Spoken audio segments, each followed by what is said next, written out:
नमस्कार मंडळी. आता आपला कोकणचा रानमेवा माहिती आहे तुम्हाला भरला आहे. पण आता कोकणातल्या माणसांची आवडती आता भाजी सध्या केली जाते ती तुम्हाला दाखवतो. आपण आता दादाच्या आवडामध्ये आलेलो आहेत.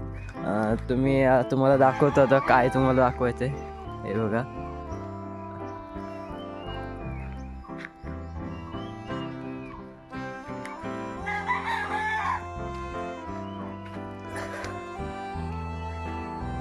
संपूर्ण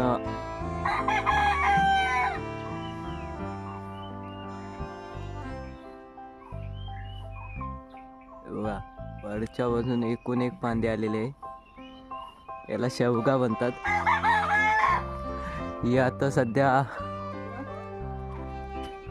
कोकणात भाजी केलेली जाणारी शेवग्याची भाजी बघू शकता तुम्ही. कारण शेवग्यामध्ये कॅल्शियम जास्त असतो आणि ते खाल्ल्यामुळे आपले हाडही मजबूत होतात.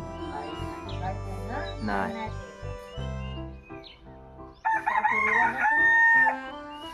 मित्रांनो, आपण एवढे डांबे खाण्यासाठी काढलेले आहेत बघू शकता. मस्त तयार पण झालेत. तर मित्रांनो, व्हिडिओ आवडला असेल लाईक शेअर आणि सबस्क्राईब करायला विसरू नका. चला तर भेटू नवीन व्हिडिओ.